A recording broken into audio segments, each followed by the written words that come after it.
क्या सीए बनना टफ हो रहा है? आज मैं ऐसे 10 चेंजेस के बारे में बात करूंगा जो 2026 की एग्जाम्स को इफेक्ट करेंगे और आप लोगों को देखना बहुत ज़रूरी है क्योंकि जो चेंजेस हो रहे हैं वो आप लोगों के नॉलेज में रहेगा तो आप लोग उसके हिसाब से अपने आप को एडजस्ट कर पाओगे और अच्छे मार्क्स ला पाओगे। तो ये वीडियो ज़रूर देखें, अपने दोस्तों को शेयर करें, साथ ही वीएसए का यूट्यूब चैनल सब्सक्राइब करके बेल आइकन दबाएं जिससे इंपॉर्टेंट वीडियोज आप लोगों को मिल सके। सबसे पहला तो ये है कि आईसीएआई का जो पेपर सेटिंग और कॉपी चेकिंग पैटर्न है वो चेंज हो रहा है। आईसीएआई धीरे धीरे अपनी एग्जाम स्ट्रेटेजी चेंज कर रहा है। पेपर सेटिंग टफ हो रही है और कॉपी चेकिंग भी स्ट्रिक्ट हो गई है। इसका सीधा असर रिजल्ट पर दिख रहा है। दूसरा चेंजेज है कि एमसीक्यू पेपर अब घर ले जा सकते हो। अब स्टूडेंट्स एमसीक्यू क्वेश्चन पेपर घर ले जा सकते हैं।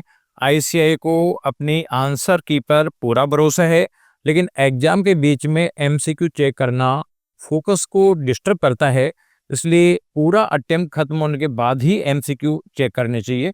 थर्ड चेंजेज है सेलेक्टिव स्टडी अब काम नहीं करेगी। यानी पहले जिस तरीके से कुछ चैप्टर पढ़कर और बहुत सारे चैप्टर्स को हम छोड़ देते थे और एग्जाम क्लियर हो जाता था, अब वो काम मुश्किल हो गया है। अब लगभग हर चैप्टर में क्वेश्चंस आ रहा है, इसलिए पूरा सिलेबस कवर करना बहुत ज़रूरी है क्योंकि आजकल 15 एमसीक्यू आते हैं, साथ में बाकी डिस्क्रिप्टिव आते हैं, तो काफ़ी स्कोप उनके पास अवेलेबल है पेपर देने का। चौथा चेंजेज है कि शॉर्ट नोट्स पर डिपेंड रहना गलत है। शॉर्ट नोट्स एक बार रिवीजन के काम में तो आ सकता है, लेकिन ये मैं एडवाइस नहीं करता। मैं हमेशा कहता हूँ कि आप कंसेप्ट को इन डेप्थ पढ़ो। अनडेप्थ कंसेप्ट क्लैरिटी जरूरी है। सिर्फ ऊपर ऊपर से पढ़ना या एक शॉर्ट नोट से काम नहीं चलेगा। आप जब इन डेप्थ रिवीजन करेंगे तो मेन पॉइंट आपको ऑटोमेटिक माइंड में सेट रहेंगे। पांचवा चेंजेज है कि एग्जाम ज़्यादा टफ और अनप्रिडिक्टेबल हो गया है। पहले जो पेपर होते थे बेसिकली पास पेपर्स आरटीपी और एमटीपी वगैरह में से डायरेक्ट क्वेश्चन मिल जाते थे या कुछ फिगर चेंज करके मिल जाते थे, लेकिन अब उस तरीके से पेपर नहीं मिलता। अब क्वेश्चंस में जो है ट्विस्ट होकर आते हैं, कुछ चेंजेस होके आते हैं, बहुत सारे कंसेप्ट चेंज होके आते हैं।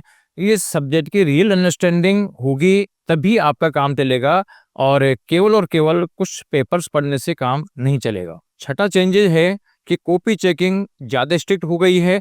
अब कैजुअल राइटिंग नहीं चलती, यानी प्रोफेशनल लैंग्वेज और जो प्रैक्टिकल क्वेश्चन का प्रॉपर फॉर्मेट बहुत ज़रूरी हो गया है, जिसमें टू द पॉइंट आंसर लिखना ज़रूरी हो गया है। सिर्फ कीवर्ड लिखने से मार्क्स नहीं मिलेंगे, आपको डिटेल भी प्रोफेशनल लैंग्वेज में लिखनी पड़ेगी। सातवां चेंजेस है कि पासिंग रेट डाउन हो गया है। जो पहले सीए फाउंडेशन में 35 से 40% रिजल्ट रहता था, वो लगभग 15% के आसपास आ रहा है। इसका मतलब है कि कंपटीशन और चेकिंग दोनों टफ हो चुके हैं। अब आप सोचिए कि सीए फाउंडेशन में जो पहले 40% तक रिजल्ट चला जाता था, 14% या 15% तक जा रहा है, यानी टॉप 15 बच्चे पास हो रहे हैं और फिर भी रिजल्ट जो है इंटर और फाइनल का रिजल्ट में बहुत ज़्यादा चेंजेस नहीं आया है। इसका मतलब फाउंडेशन में स्टूडेंट आईसीए क्रीम बच्चे ले रही है और उन क्रीम का रिजल्ट भी ज़्यादा फर्क पड़ा नहीं है। अदरवाइज कंसेप्टली होना यह चाहिए था कि फाउंडेशन का रिजल्ट 1/3 हो गया, तो इसका मतलब है कि इंटर और फाइनल का रिजल्ट 3 टाइम्स हो जाना चाहिए। यानी जो पहले 10% जा रहा था वो 30% के आसपास आ जाना चाहिए था, लेकिन वास्तव में लगभग 15% के आसपास आ रहा है। इसका मतलब है कि जो क्रीम स्टूडेंट्स इंटर और फाइनल में जा रहे हैं वो भी अच्छा रिजल्ट नहीं ला पा रहे हैं। आठवां चेंजेस है कि एमसीक्यू ज़्यादा कॉम्प्लेक्स हो गए हैं। अब जब एमसीक्यू कभी-कभी एक पेज का होता है, कई बार जो ऐसा होता है कि एक पेज का एमसीक्यू और एक पेज में 4 ऑप्शंस होते हैं, एक-एक ऑप्शन भी 4-4 5-5 लाइन का होता है। तो ये इतना बड़ा पेपर आप ये मान के चलें कि उसको एक बार पढ़ना भी मुश्किल हो जाता है 3 घंटे में, लिखना तो बाद की बात है। तो इसका मतलब है कि आप लोगों की अगर डीप अंडरस्टैंडिंग होगी और थोरो नॉलेज होगी, 7-8 बार रिवीजन किया होगा, तो फिर ये देखते ही आप करने की पोजीशन में आ जाओगे। अदरवाइज तो इतना बड़ा पढ़ना, उसको कनेक्ट करना बहुत भारी काम हो जाता है, तो एक बहुत बड़ी प्रॉब्लम हो गई है। 9th चेंजेस है कि कुछ न कुछ पेपर टफ आ जाते हैं और वेरी टफ आ जाता है, इसलिए पास पेपर को लेकर ओवरथिंक मत करो। अगर कोई पेपर टफ लग गया तो उससे लेकर डर और टेंशन आपको लेने की जरूरत नहीं है, क्योंकि जब पेपर बहुत ज़्यादा टफ होता है तो आईसीएआई बोनस मार्किंग कर देती है और बोनस मार्किंग की वजह से उनका जो है उसमें तो मार्क्स मिल जाते हैं। लेकिन क्योंकि आगे पेपर आया और कोई ईजी आया, पता चल रहा है कि हमने तो उसकी तैयारी नहीं करी क्योंकि पहला पेपर टफ हो गया था। तो इस चक्कर में पास्ट पेपर का इम्पैक्ट अगले पेपर पे नहीं आना चाहिए, क्योंकि अगर अगला पेपर ईजी है तो उसमें बोनस मार्किंग तो होगी नहीं। इसलिए आप हमेशा अलर्ट रहो और हर पेपर पे फोकस करते रहो और पास्ट एग्जाम्स का इम्पैक्ट अगले एग्जाम पे नहीं आना चाहिए। And at last 10th changes है वो है प्रोफेशनल लेवल प्रिपरेशन जरूरी है। यानी आईसीए को क्वालिटी चार्टर्ड अकाउंटेंट चाहिए, इसलिए प्रिपरेशन डिसिप्लिन्ड, इन डेप्थ और प्रोफेशनल होनी चाहिए।